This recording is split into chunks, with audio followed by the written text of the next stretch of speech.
नमस्कार। कैसे हैं आप सब? आई होप आप लोग काफ़ी ज़्यादा बढ़िया होंगे। एंड आज की इस वीडियो के अंदर हम लोग बात करने वाले हैं कि डिफिकल्टी लेवल क्या होने वाला है आपके मल्टीपल एग्जाम्स का, जो भी आप देना चाहते हो भाई एक साथ ही। जैसे कि क्राइस्ट है, सिम्बोसिस है, नारसे मुंजी है, इपमेट जिपमेट आप दे रहे हो यूजी मैनेजमेंट के लिए सारे के सारे। इसके अलावा आप डेली यूनिवर्सिटी का सीयूटी दे रहे हैं किसी भी कोर्स के लिए, तो उनका डिफिकल्टी लेवल क्या होने वाला है। और तो आईपीयू सेट दोबारा से इंट्रोड्यूस हो गया है, पहले सीयूटी था, दोबारा आईपीयू सेट आ गया है। तो फिर उनका क्या डिफिकल्टी लेवल होने वाला है, सबसे मुश्किल एग्जाम कौन सा होगा, सबसे ईजी एग्जाम कौन सा होगा। और मुझे पता है आप में से काफ़ी सारे स्टूडेंट हैं जो भाई अलग अलग एग्जाम्स को टारगेट कर रहे होंगे।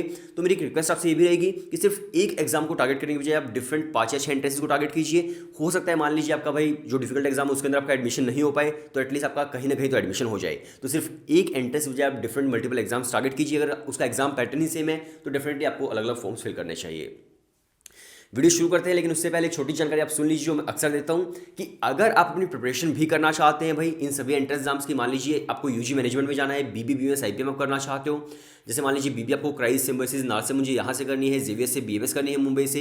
इसके अलावा आपको आईपीमेट जिपमेट के एंट्रेंसेस देने हैं आईआईएम्स के लिए, या फिर आपको आईपीयू सेट देना है बीबीए के लिए, तो कंप्लीट प्रिपरेशन आपकी होती है। इसके अलावा डेली यूनिवर्सिटी के अंदर आपको कोई भी कोर्स करना है, बीए, बीएससी, बीकॉम, बीबीए, तो उसकी कंप्लीट सीयूटी की प्रिपरेशन होती है। आपको सिर्फ व्हाट्सएप पर एक हेलो सेंड करना है, हम लोग आपको कोर्स की डिटेल्स एंड डेमो लेक्चर्स वहाँ पर सेंड कर देंगे। और अगर आपको डेमो लेक्चर्स सही लगते हैं तो आप भी अपनी तैयारी आज से ही शुरू कर सकते हैं सीयूटी के लिए और बाकी बीबी, बीएमएस, आईपीएम के अलग एंट्रेंसेस के लिए, राइट।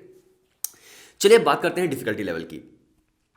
सबसे पहले देखिए डिफिकल्टी लेवल जब भी आप किसी एंट्रेंस एग्जाम का देखते हो तो वहां पर तीन मुझे लगता है कि सबसे मेजर फैक्टर्स होते हैं। सबसे बड़ा फैक्टर होता है कि उस एग्जाम का एग्जाम पैटर्न सिलेबस क्या है, ये तो नो डाउट यार सबसे बड़ा फैक्टर होता ही होता है। दूसरा फैक्टर आपका ये भी होता है कि उसके अंदर टोटल नंबर ऑफ स्टूडेंट्स कितने अप्लाई कर रहे हैं and total number of seats कितनी है। ये तीनों फैक्टर्स काफी ज्यादा मतलब रोल प्ले करते हैं आपकी डिफिकल्टी लेवल के अंदर। अब मान लीजिए फॉर एग्जाम्पल मैं एक एग्जाम्पल देता हूं आपको, किसी भी एंट्रेंस एग्जाम का एग्जाम पैटर्न बहुत ही ईजी है, बहुत ईजी। आपको लग रहा है इससे आसान तो कुछ हो ही नहीं सकता है, ठीक है, लेकिन उसके अंदर स्टूडेंट्स बहुत ही ज़्यादा अप्लाई कर रहे हैं और सीट्स काफ़ी कम है। तो जो कट ऑफ होगी, जो मेरिट लिस्ट होगी, वो बहुत ही ज़्यादा हाई चली जाएगी क्योंकि स्टूडेंट्स बहुत ज़्यादा हैं भाई। एग्जाम ईजी आ गया है, सीट्स कम है, तो कट ऑफ आपकी बहुत हाई चली जाएगी। तो इसलिए आपका जो डिफिकल्टी लेवल है वो एक तरह से अपने आप ही बढ़ जाएगा। बेसिक एग्जाम पैटर्न आपका आसान था, राइट। दूसरा, अगर आप पर्सपेक्टिव समझने की कोशिश करोगे कि भाई एग्जाम पैटर्न बहुत ही ज़्यादा डिफिकल्ट है लेकिन स्टूडेंट्स काफ़ी कम अप्लाई कर रहे हैं, सीट्स काफ़ी ज़्यादा है, तो कट ऑफ आपकी कम आ जाएगी, मेरिट लिस्ट कम आ जाएगी, तो अगेन आपका डिफिकल्टी लेवल ईजी हो जाएगा। बेशक एग्जाम पैटर्न मुश्किल था, समझ लो चीज़ों को। तो इसलिए तीनों ही जो फैक्टर्स हैं वो काफ़ी ज़्यादा यहाँ पर मैटर करते हैं। सबसे पहले अगर मैं बात करूं तो सबसे मुश्किल जो आपके लिए एग्जाम रहने वाला है वो आपके लिए रहेगा भाई आईआईएम इंदौर का आईपीमेट इंदौर। आप सभी को पता है क्योंकि आईपीमेट इंदौर जो है उसके अंदर आपका हायर मैथ्स भी आता है, 12th क्लास वाला मैथ्स भी आता है और बहुत कम एंट्रेंस है जहां पर आपको 12th क्लास का मैथ्स फेस करने को मिलता है। तो आईआईएम इंदौर का जो एग्जाम है वो आपके लिए काफ़ी ज़्यादा डिफिकल्ट रहेगा इस वजह से क्योंकि उसके अंदर 12th क्लास का मैथ्स आता है।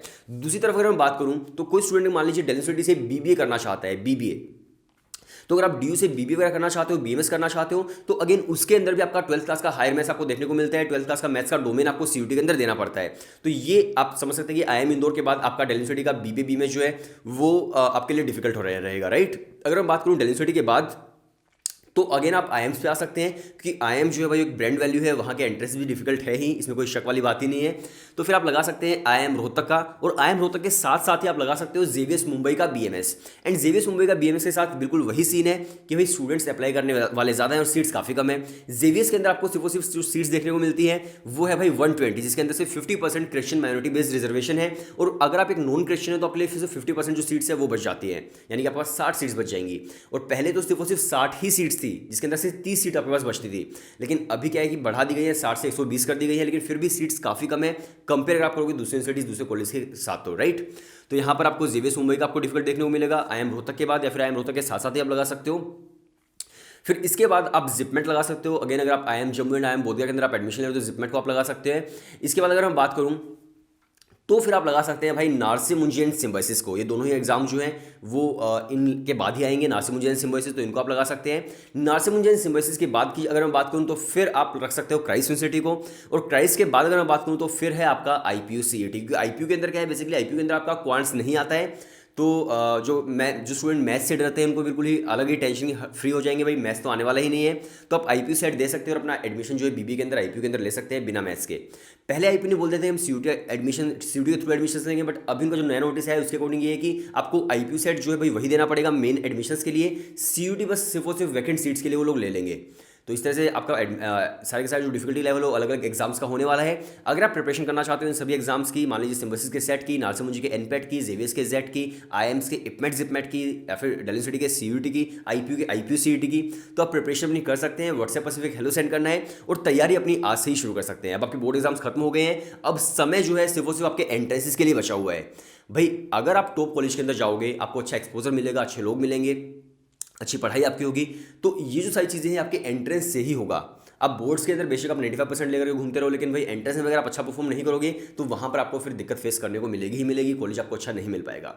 तो इसलिए आपको पढ़ाई करनी पड़ेगी एंट्रेंस के लिए, चाहे आप अपने आप करो, सेल्फ स्टडी करो, या फिर आप हमारे साथ करो, बट एटलीस्ट पढ़ाई करो, ठीक है। तो मिलते हैं नेक्स्ट वीडियो के अंदर, तब तक के लिए बाय बाय एंड टाटा।